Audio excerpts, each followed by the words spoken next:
Well, I hope that meditation was helpful for you. For me, it was certainly.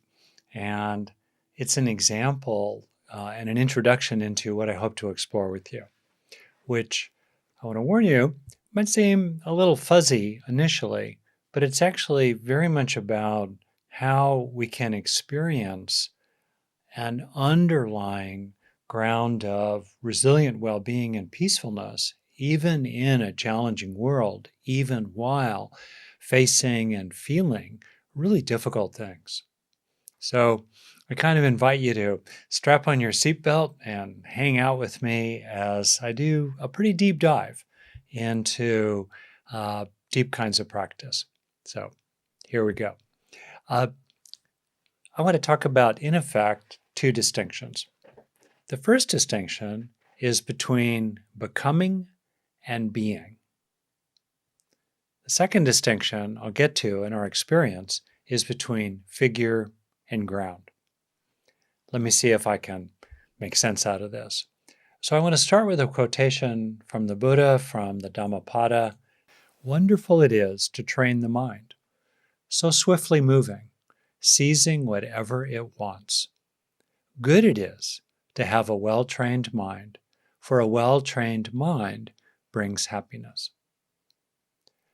One of the most fundamental research findings on our brain is that essentially it's a prediction machine. It's an expectation machine that's continually leaning into the future, continually imagining different possibilities, forming different expectations.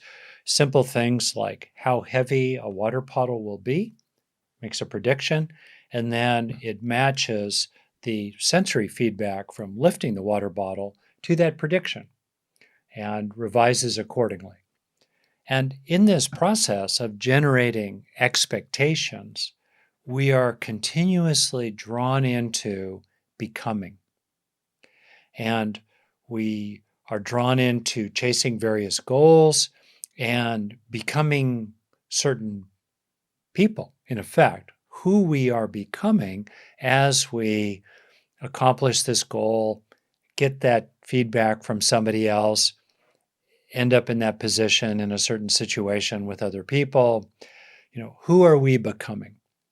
And you can actually observe this ongoing process in your mind, driven by your brain, of, in effect, chasing the future. It's so pervasive, it's so ubiquitous that it's like the proverbial water in which the fish swim without realizing that they are continually wet.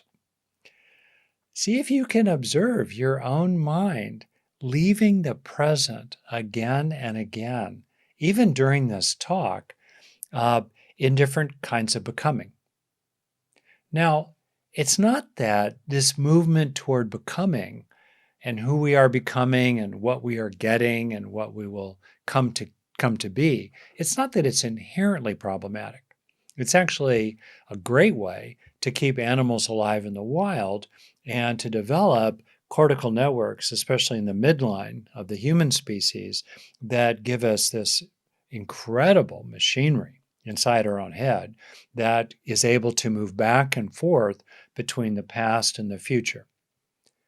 The problem is that this process of becoming leans very much into a sense of contraction, tension, selfing, craving, and suffering. As we reach again and again, as the quotation from the Dhammapada said, as we reach again and again and again for into the future.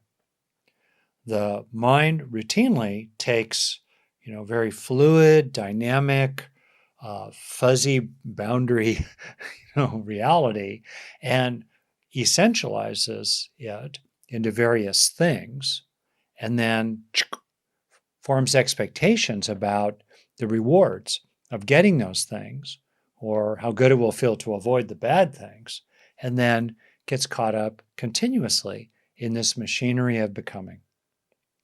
You can feel it. You can feel the subtle tension in it. You can feel very gross forms of getting caught up kind of in imagining and insisting a way it needs to be. When I think about my own trouble, my troubles, plural, with different people over the many years I've been alive, when I look at almost every single one of them, my own contribution to the trouble, whatever their contribution was, my own contribution often boiled down to insisting in some way that the future be a certain way. In effect, insisting on a certain kind of becoming, that reality would become, that other people would become, or that I would become. And in that contracted, pressurized insistence, suffering was born again and again and again. The problem, to repeat, is not this biologically grounded process of prediction, plan, feedback, revision, onward, occurring typically in multiple channels at any time in your brain about multiple things. The problem is not that per se. The problem is that we get lost in it. We lose mindfulness of it, and we become habitual and caught up into certain forms of insistence and grasping and positionality, and a lot of me caught up in it with regard to, becoming, rather than resting in a sense of being. You can feel the difference between the two. You can feel what it's like, actually, let's say during a structured meditation like what we just did, to rest in being in the present without an agenda, without any movement into becoming. I have a little personal mantra. It might sound a little weird or abstract, but I don't know, works for me. Releasing, basically what it says is, my mantra is receiving appearing. The present moment is continually appearing. Receiving appearing, that whatever is appearing, the sound, the sight, the thought, the memory, the emotion, receiving, appearing, releasing, becoming. You try it. And you can see it's actually kind of hard in the beginning, probably. But as you start to get more used to it, wow, so peaceful, so present, so at ease, so simple, so right under our noses that we can take refuge in simply being. Now, I'll get to this in a minute. How do we rest in being while purposefully becoming? While writing an email, offering a talk, hanging out with a friend, doing the dishes, getting ready for bed, talking with your friend. How do we do all that while feeling that we're mainly rested in a ground of being? And I think in many ways I'm summarizing the heart of practice, or a major piece of practice. Here's another quotation from the Buddha that speaks to this. Let go of the past, let go of the future, let go of the present as it appears, and cross over to the farther shore of existence, which I'll be getting to. With mind wholly liberated, you shall come no more to birth and death, which we can understand as the birth and death of our own individual body, but more fundamentally, we can understand that we disengage when we're utterly radically in the present. We kind of step out of the sweep of arising and passing away because we're just here in the present. We've let go of the past, let go of the future, and let go of the present into a kind of timelessness. So I invite you, it might seem kind of really abstract, try to be aware of your own process of becoming. And getting caught up in this endless machinery of planning and grasping or resisting, what the future may be. So that's the first distinction between becoming and being. And to rest increasingly in being, you can do meditations like we've done. It helps to have a sense of, being in the present and present moment awareness that tends to also disrupt becoming. And it also helps to become disenchanted of a lot of what we reach for and to realize increasingly it's not so great. You know, the brain has a kind of inner advertising agency that's continually trying to hype up the rewards of what we are trying to become or what we are trying to make come into being. And when you actually have that thing happen or taste that cookie or have that person do that thing, maybe it's nice, maybe it's okay, but it's usually not all that it was advertised to be because we have an inner ad agency that's continually trying to motivate us as big monkeys to keep making things come into being in order to pass on genes that pass on genes. So one way you can help yourself is to become increasingly disenchanted, as the Buddha taught, about these various things that the mind tends to naturally grasp after.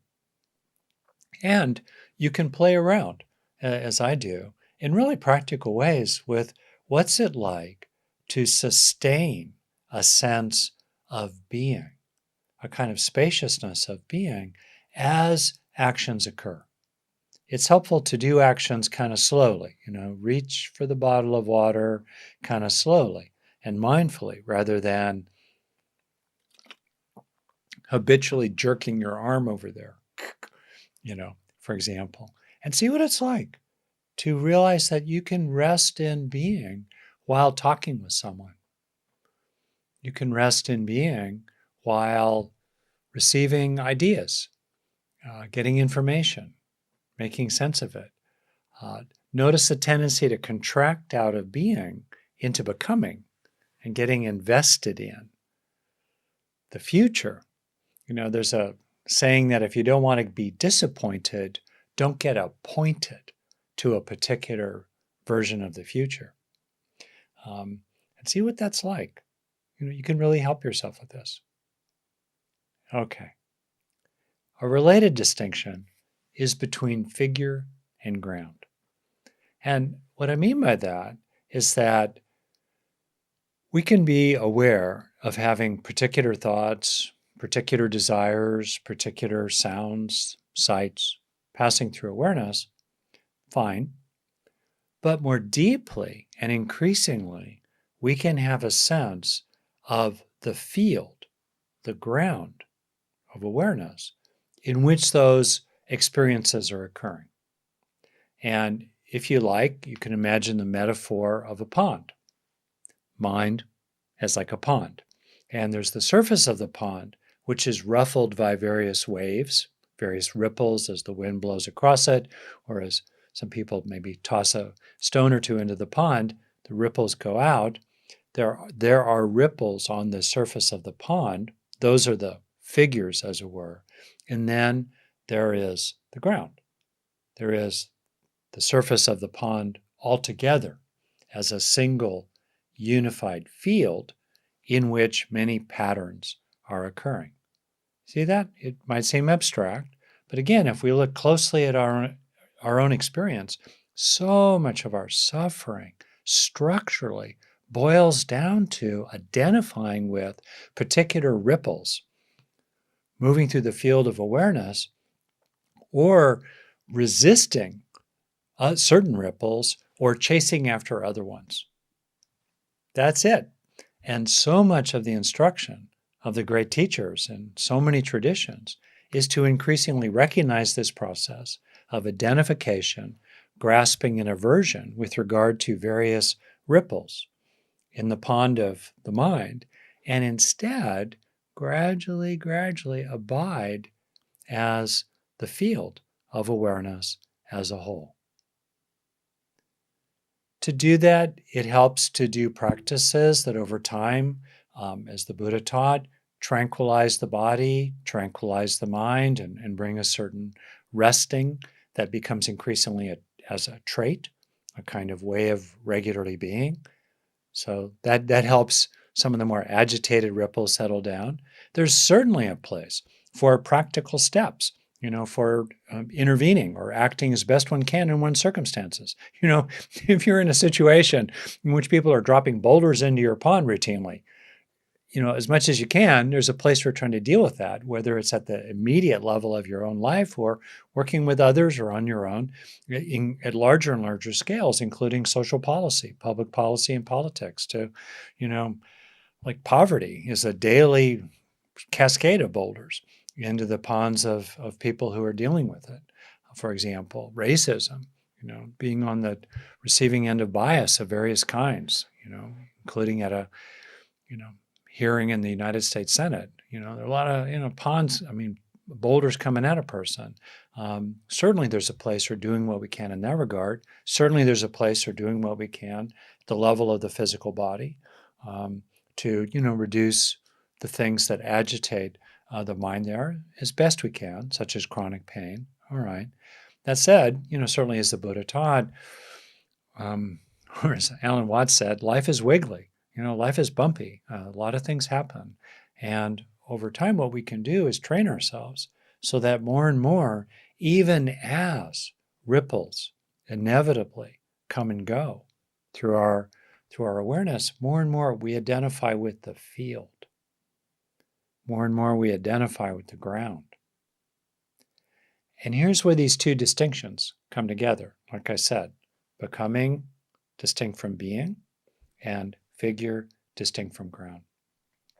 Because you notice that as you start to increasingly rest in being, whether in specific periods of meditation or other kinds of practice, or as it becomes more and more native to you as a trait, as kind of where you dwell and what dwells within you, as you get more and more settled into being, you find that you are more and more rested in the ground of awareness. The two come together. It's a beautiful thing. It's like coming home, resting. You don't have to solve all the problems of all the ripples moving through awareness. We do what we can, but there's no end to them. You may have noticed, right? Waves keep on coming. Whoa, here comes another one. More and more, what we're able to do, though, is simply rest in a sense of being, distinct from chasing various kinds of becoming, and rest in the field of awareness through which experiences are passing. This is very central to practice, particularly as practice matures. You find people who are farther and farther along, they're more and more rested in this combination, really, of being and awareness, and being and the ground of awareness as a kind of context in which different kinds of thoughts and feelings and different kinds of ways of being functional occur. This is like a roadmap. This is a roadmap for a fundamental kind of practice.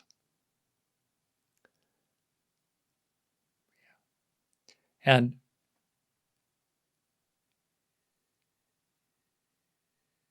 it's because it's kind of like it's hard for the fish to comprehend that it's wet, right? When your mind gets quieter, you become, less caught up in the agitation of the ripples, the waves passing through awareness, and you have more and more of a sense of, oh, there is awareness itself. Awareness as a kind of field through which experiences occur. A more, maybe technological kind of metaphor is a TV set. There's the field of the screen, or any kind of screen, and then there's everything passing through it. But what's passing through or passing in and over the field of the screen comes and goes, but the screen is stable. The screen endures. As long as we have a basic functioning nervous system, that underlying field of being and field of awareness is stable. It's not impermanent over the course of this lifespan. It's stable, basically. through which all kinds of unstable and unsatisfying experiences come and go.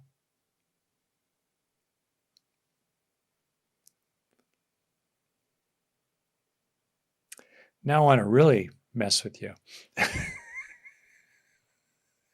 So far, I've talked here about our experience, and I've just tried to point to, and it's not that I'm trying to convince you, it's that I'm trying to point to what's actually here already.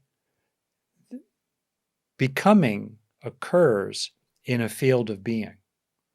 Experiences occur in a field of awareness. And chasing becoming and chasing experiences in various ways is a sure prescription for suffering and harm. Creates so much tension for ourselves and others.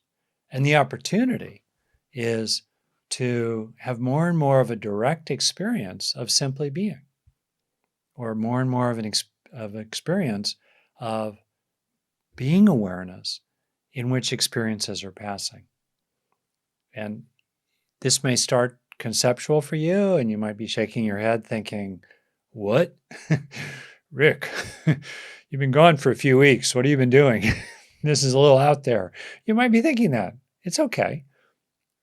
Because when you just kind of look directly and settle in, you realize, wow, I can simply be. There is awareness in which experiences are happening.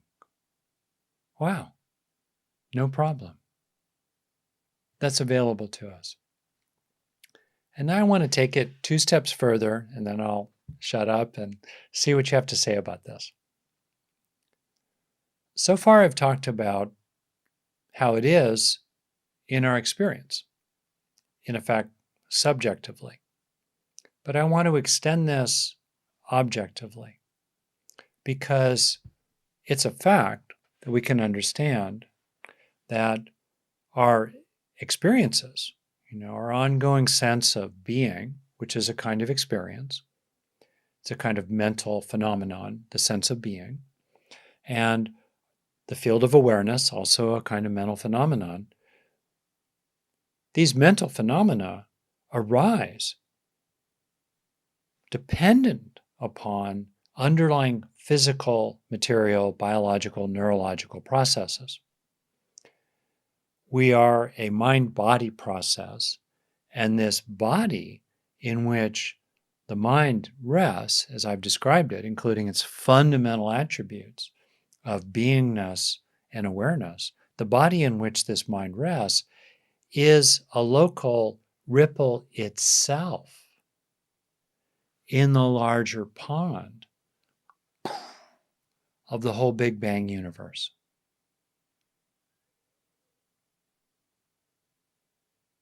That's true.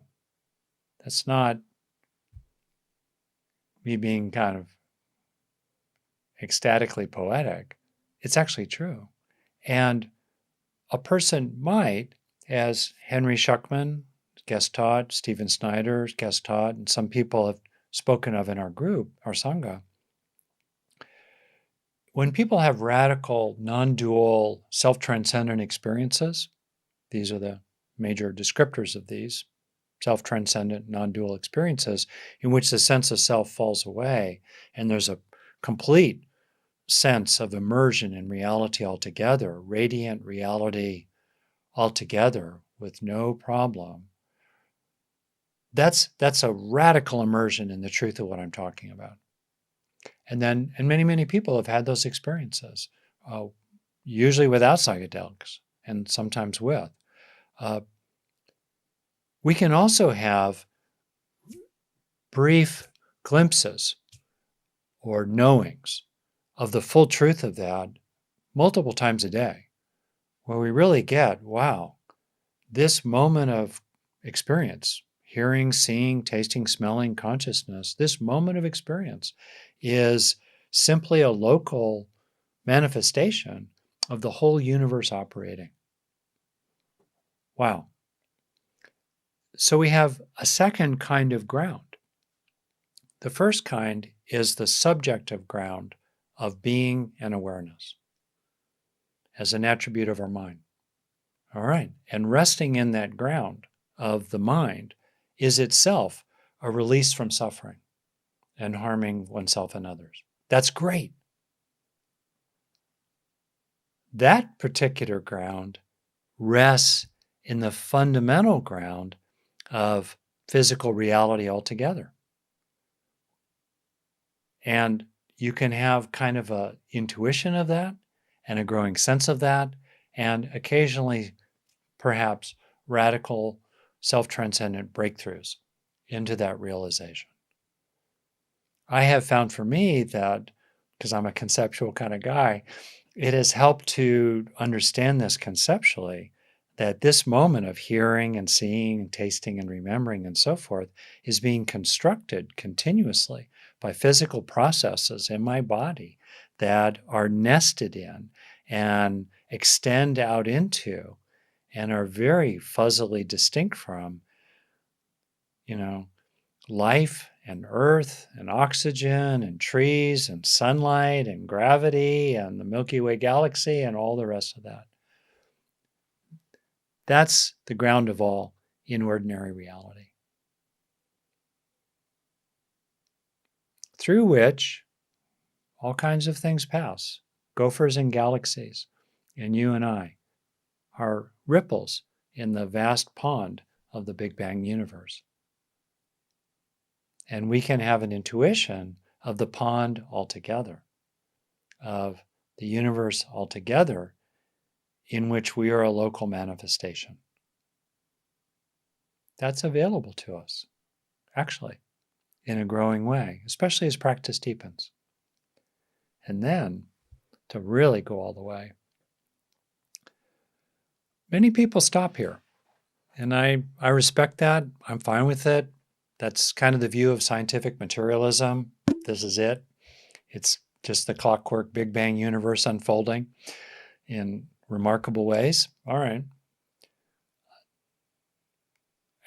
My sense, though, is that there's more to it than that. There is, as the Buddha pointed to, in my view, beyond words, a kind of unconditioned ground in which the conditioned Big Bang universe is unfolding, in which our own local consciousness is occurring.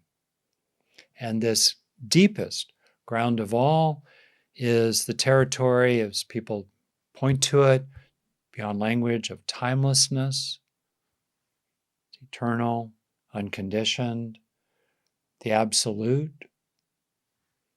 Stephen Snyder talks about an attribute of it as he calls it absence. It's not that it's void, it's that there's a possibility in which actuality is unfolding. Some speak to this as God, this ultimate ground of all, the divine, the mystery, the absolute, whatever it may be. And I don't say this to convince you, but I say it to name what could well be your sense of things as well.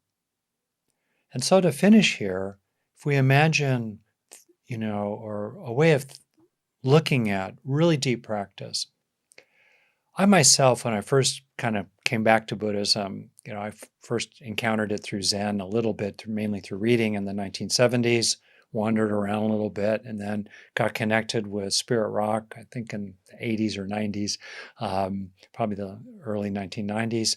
And then it was great stuff. That said, I have found a lot of what I think of as Western Buddhism as kind of Buddhism light. It's good. It's good stuff, self-awareness, kindness, good. It's great. But the real radical depth of the Buddhist teachings, I wasn't made aware of it, really, until much later on, even though it's right there. It's available, certainly, with a little bit of reading or a little bit of inquiry. And I'm trying to talk about that depth of practice right here. So if I can, just to finish and summarize, we have an opportunity in our personal practice, because that's what this is about. This is not about theology or philosophy or me propounding some kind of view. It's about us practicing. We can practice increasingly deepening our living sense of beingness and awareness in the present, even as we engage life. And we can, second, extend that sense of the ground, recognize that that ground of being rests in a vaster ground of the universe altogether, including its kind of underlying quantum field. That's the fundamental substrate of physical reality. We can have an intuition of that and a sense of openness into that and a connecting with that. And if it's meaningful for you, you even can have an intuition of the deepest ground of all, of the unconditioned, timelessness, the absolute, which may well be, as many people talk about and experience, which may well be infused with a kind of awareness, a non-local, non-personal consciousness, awareness, and benevolence, even a kind of love. 3 grounds that we can feel increasingly at home in. This is the truth of our nature. We're evolved in some ways to be deluded away from knowledge of this nature and recognition of it, but with a little bit of practice, a little bit of training, a little bit of patience and time, you really can. We really can rest in the feeling of these 3 kinds of ground.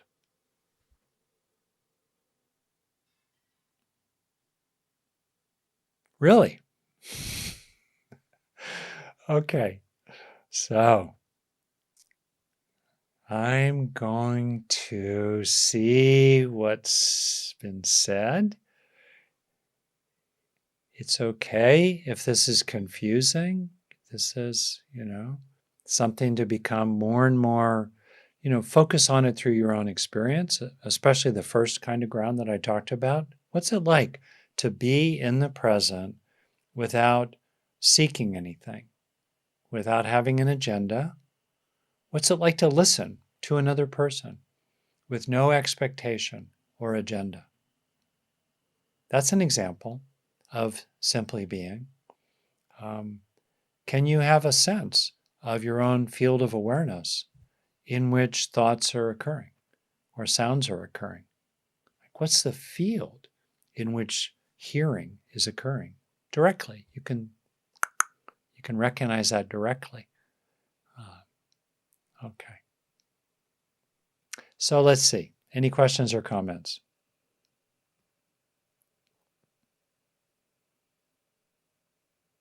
So I got a question from Tony at 654. If you use your name, I'll repeat your name. Otherwise, if it's private to me, I won't use your name. I think it was related to my own personal mantra, sort of receiving, appearing in the present. Whatever's appearing, receiving it, whoosh, as it passes on by, releasing, becoming.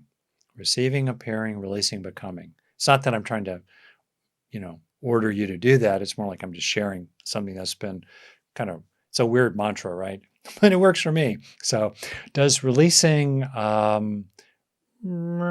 releasing for me means disengaging from that mechanical movement into becoming that's so habitual and kind of biologically rooted. That's what it really means to me. Okay, good. I can see good comments. Yeah, so I got a private message, someone struggling with a serious illness,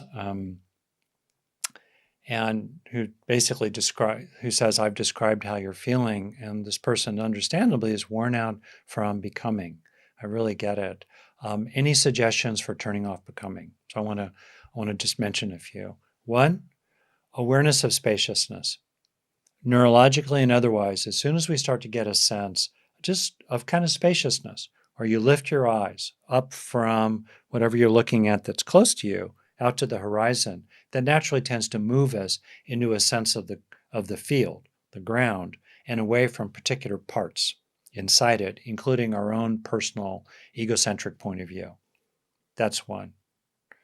Second, as much as possible, be aware of the sense of pressure or contraction that pulls us into the figure and pulls us into becoming, and instead move more into, as best you can, releasing contraction and releasing the sense of pressure. If you need to be contracted in the moment to survive or take care of somebody else, you do, um, or be pressured. I know what that's like. In certain situations, boom, got to deal with it.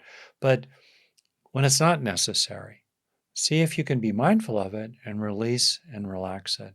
And then the other one, which is the ultimate for me, it's the ultimate medicine, it's the go-to, is some sense of warm-heartedness and love.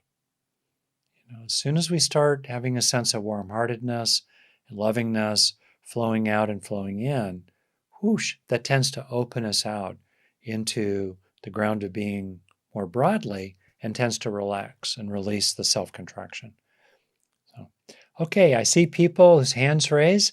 I'm going to start with you, Anjanette. I'm going to ask you to unmute.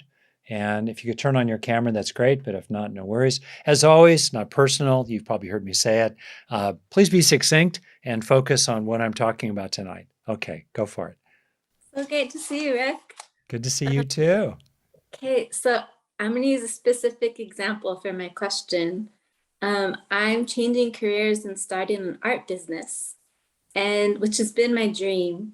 And before I did this, I sort of sketched out some intentions of things that I would love, just intentions. And I'm starting the day looking at those. And my question for you is, how do you have intention, Yeah. but not chase Yeah. and grasp? And I know. is it even good to have intention? I'm like, oh my goodness. Yeah, you're right on the bullseye of a key question, right? How do we, bring a business into the world? How do we bring a child into the world? How do we have the intention of peace in Ukraine and elsewhere? How do we do that, right? Uh, how, um, how do we have good intentions for ourselves? That we want to help ourselves be less stressed about this and, more peaceful and happy about that. Um, the Buddha distinguished between basically craving and wholesome desire. And the words in Pali are tanha and chanda. Just helps to understand there are these two notions. The Buddha was not against desire per se. He really spoke about problematic desire and problematic relationships, even to healthy desires. So for me, I kind of summarize this as, and I'm going to use the word wholesome. You can choose a different word if you like. Wholesome desires pursued with wholesome means, while fundamentally being at peace with the results, without craving, in other words, in relationship to those. Now, that's a high bar, but we can keep working with it. That's the standard. So it's like a little mental checklist. Okay, is this a worthy aim, vision, value, desire? Yes, good. I'm for it. I'm for you having that, Anjanette. It's okay for that you be for it too. All right, good one. Second, how are you pursuing it? Now, are you pursuing it by being mean and nasty to everybody, lying and cheating, I don't know, poisoning babies? No. Okay, fine. You're pursuing it with, you're staying inside the lines of creating a business. You're being appropriate about it. You're not lying. You're not misrepresenting things. You've got right livelihood. You're working that in terms of the Eightfold Path. Great. Okay, check that box. Then the really tricky one. Can you pursue this wholesome goal with wholesome methods without being contracted, pressured, caught up in problematic self-referentialness, ego, ego, ego? Can you do that? That's where the growing edge is. For Okay, the me, third one is my hardest. yeah, me too. That's understandable. So that's where we work, right? That's where we work. And so it's really okay to have wholesome desires. It's really okay to pursue them. And where we practice a lot is finding ways to do it with a sense of spaciousness. Notice when we're getting caught up in insisting. I find that the sense of contraction, pressure, and insistence, musting our way through life, must. That's when we get into trouble. And if you're like me, determined to a fault, as my family knows, I get in trouble because I'm so determined. You can overdo it, right? Or I get in trouble because I have a pretty clear idea of how it ought to be, and other people don't see it that way, and they're in my way. Not so good, right? Not so good. Okay, just finish. So, do you hear it? What do you think? I'm also curious where you recommended to practice training in Beam. Uh-huh. Yeah. Where, in addition to these meditation classes, where Yeah. else would be good training? Since Yeah. becoming comes so naturally to me. Yeah. Um, Very briefly, and then I'll get on to, I think, Tom here. Um, well, on your own, I mean, a really interesting thing is to say, for a minute, can I simply relax into feeling content in the present? I like the word content because it is nice, it's emotionally positive, and it really speaks to the little furry animal that we are.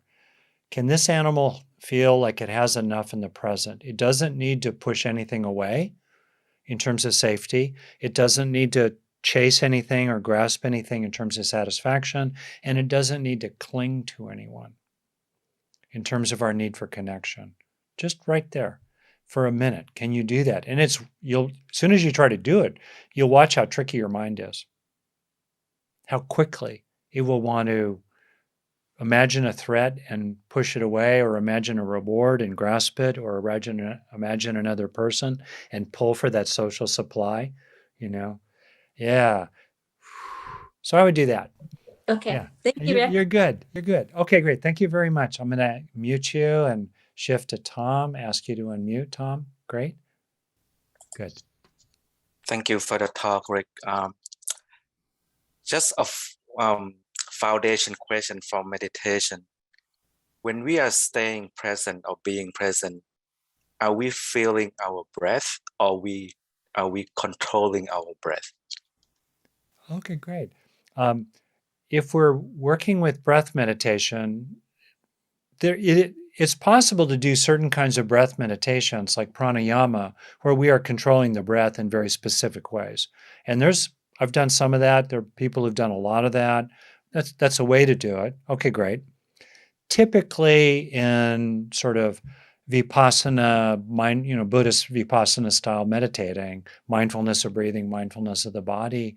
The breath there's not an effort to control the breath per se. There's an allowing of the breath to find its own natural rhythm, which typically becomes softer and lighter and kind of more at ease, even to the point where it's almost hard to even notice the sensations of breathing, although you must still certainly be breathing if you're alive and conscious. More broadly, that is a path into presence. There are other paths as well. We can be in the present moment while walking. We can be in the present moment while talking, rock climbing, something I do that tends to really bring you into the present moment, whatever it might be. It's not the only way.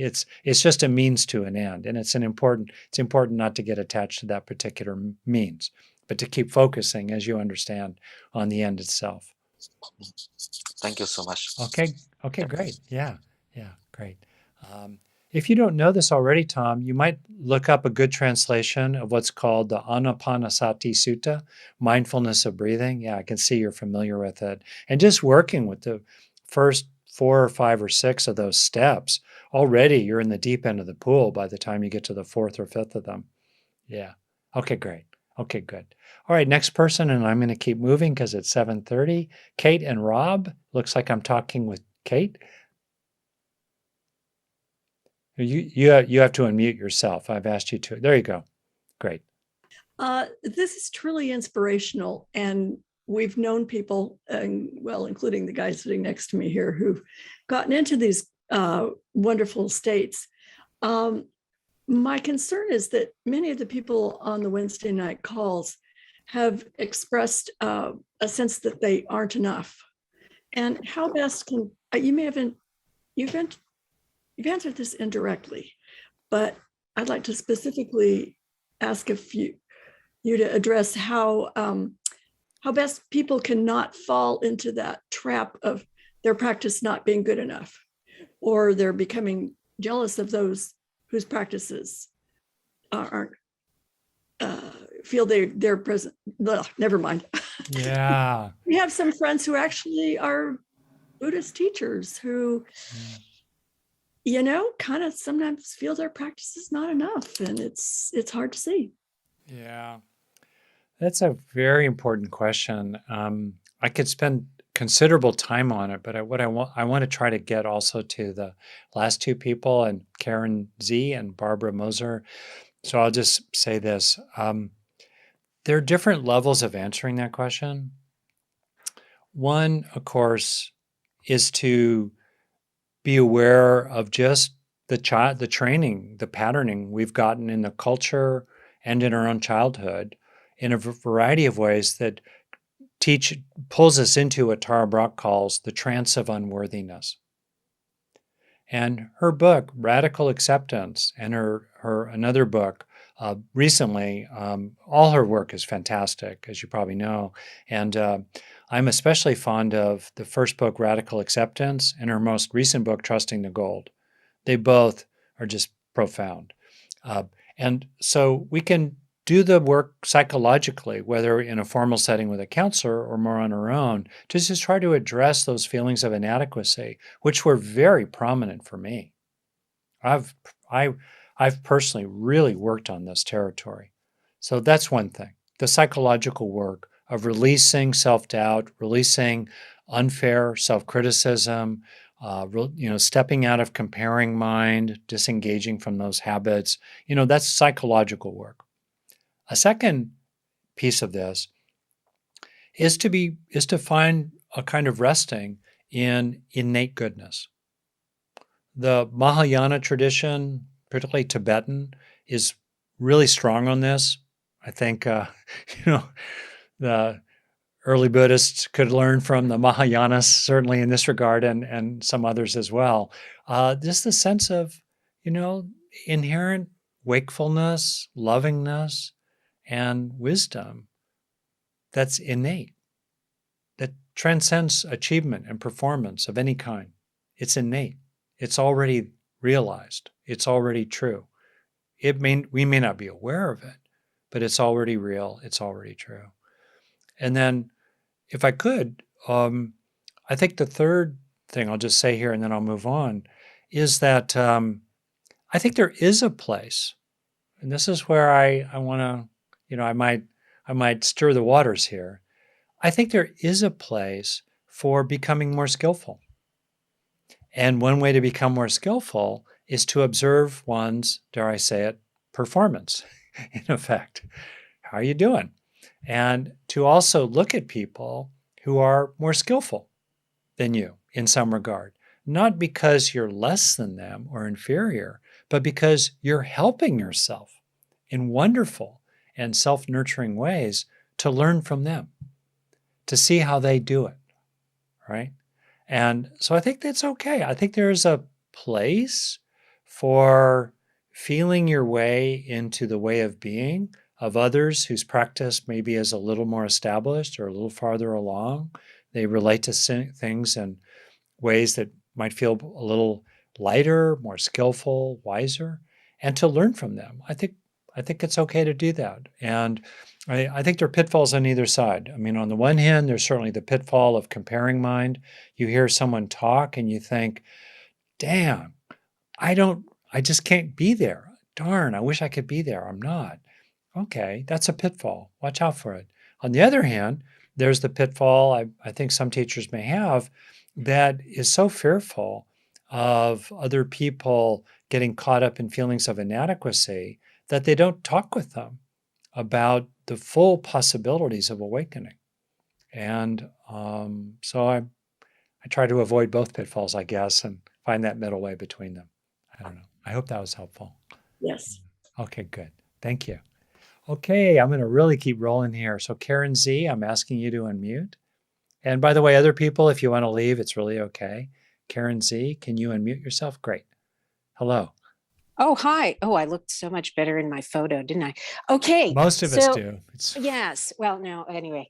Thank you for asking me because I'm having a hard time, as so many people are, with what's going on in Ukraine. yeah, And as you were talking about the three grounds, I thought, how do we make any sense of ground two and ground three when they contain a person like Putin? yeah, And, you know, like I've been working so hard for several years to find that deeper level of peace and being part of the world and mm, connected. And I get this jarring, almost slap in the face when I try to do that, thinking about Putin. And yeah, I don't know how to get all of that to work together. yeah. I relate, and m- uh, my way into this is partly I is through kind of metaphor. So I think of the ocean, right? And in the ocean certainly can be very destructive storms, but the ocean altogether abides. The ocean altogether is not a problem. And to take your question directly, um, reality includes stars crashing together. I mean, there are estimates already that probably 100 million Earth-like planets in this galaxy. Wow. And it's hard to imagine that life hasn't formed on many places. And it's also hard to imagine that there haven't been catastrophes of just stars moving through a solar system and destroying all life. I mean, terrible catastrophes. Reality includes all of it. And to me, we can be aware of aspects of reality that we want to deal with or get away from, whether it's a storm or we're moved to support, as I am myself and have taken action to do so, support the people of Ukraine as they're dealing with this terrible, you know, collection of war crimes being visited upon them. And we can do those things while recognizing that, reality altogether includes all of it. And at the second level of the ground of reality together, um, it's it's just kind of hard to put in words, but when you experience it, it's you just get that allness is my term for it all. Allness as allness is not a problem. Allness contains many shitty things. That's a technical term. But allness altogether is not a problem. And I'm not recommending the spiritual bypass, which some people take, of just going out into being one with everything. I think that's a spiritual bypass. And I think wisdom is to recognize both truths together, both the truth of suffering and injustice and also hope and possibility, all the 10,000 sorrows and the 10,000 joys, recognizing them while also recognizing allness as allness altogether as the ground of all that. And why do we do that? Well, it's because when you do that, you have a sense of imperturbable peacefulness that cannot be shaken, which is a fantastic foundation for dealing with the shit in the world. And can I make one distinction though? Because Sure, when and then you we're talk definitely got about, to wrap up. okay, when you talk about stars colliding, I mean, Yeah, that's all like there's no intention. Whereas a sure. person like Putin is intentionally evil Right, and inherently uncaring about humans.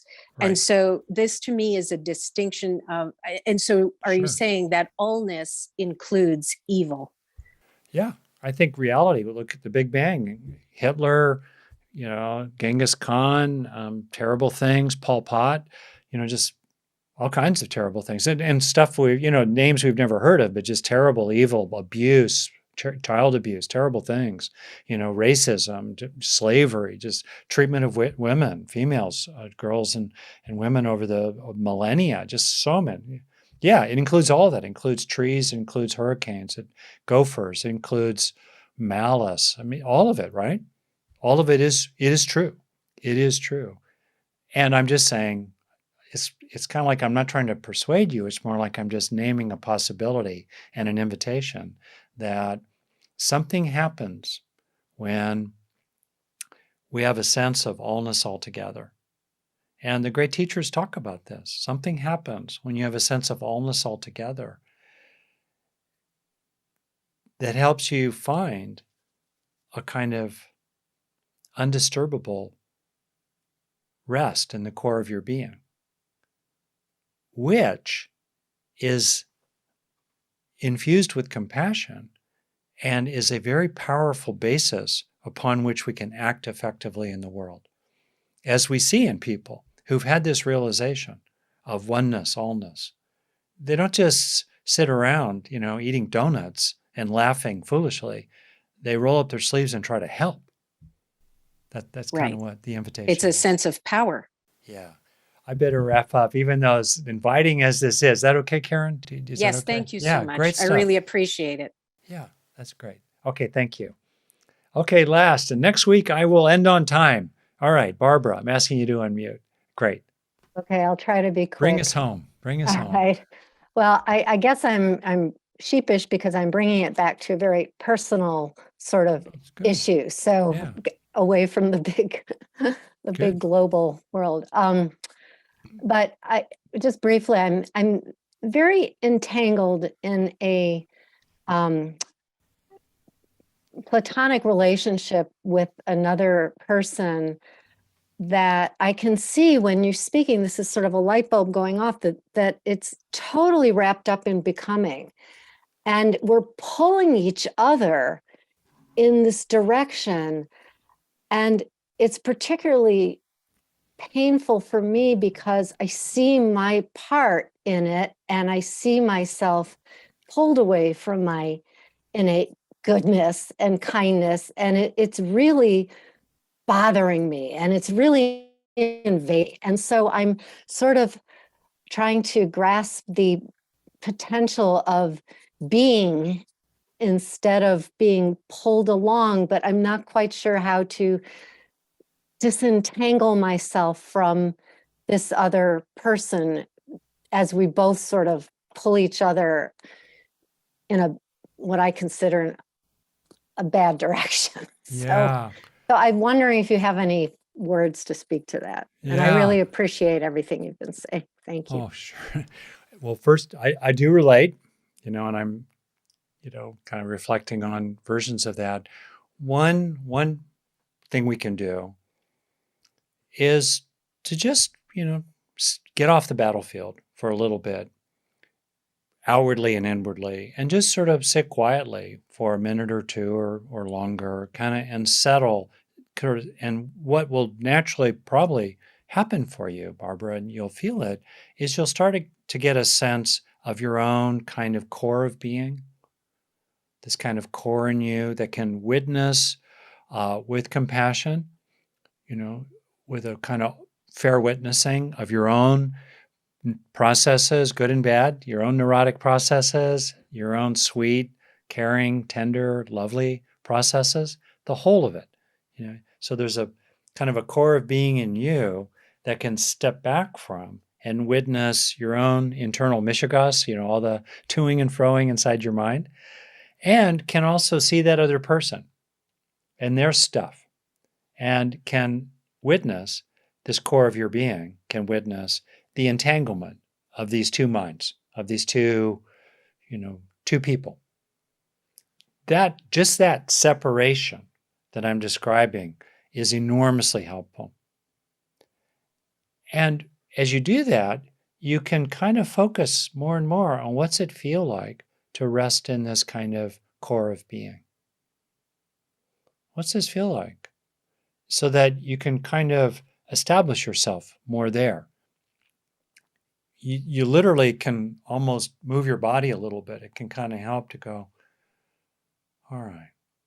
To feel what that core of being is like, distinct from neurotic reactivity in yourself or them, and then the entanglement of the two. That's great. A second thing, if you're up for it, is to just take a breath and whew, drop your defenses and just be vulnerable with an open heart. Daniel and I are going to teach a workshop about this movement this weekend, where it's kind of a funny word, we just become more confessed in a non-religious sense. We just become more confessed with other people. Just what's it been like to be you? How have you been suffering? Thich Nhat Hanh, the Plum Village Sangha, his teaching stream, they have some lovely sentences. They're very sweet. They're almost so sweet you kind of, but they're really sweet. Like, I am so sorry, like just how it's been for you, how you have felt, and your fears that you've hurt your friend, and your desires to just be at peace with each other. It doesn't mean taking any crap from them. It doesn't mean self-flagellation. It's just a kind of open-hearted, vulnerable realness that gets underneath it all, gets underneath the positions, gets underneath the becoming. Kind of rest with an open heart. And then they'll do what they do. This other person will do whatever they do, but at least you know for yourself. You've come in with clean hands, with open hands. That's very powerful. There's a dignity and self-respect in that, in for yourself in that position. And it helps to have done that preliminary practice of kind of resting in a core of being. Yeah. That's super helpful. Thank you very much. Yeah, totally. Yeah, I'm going to definitely give that a go. Yeah. I hope you enjoyed that talk. I offer these every week along with a guided meditation. Just click the subscribe link below to be notified through YouTube when I post the latest recording. Or if you'd like to join us live, which would be great, just go into the description section below and follow the link along to be able to sign up for free.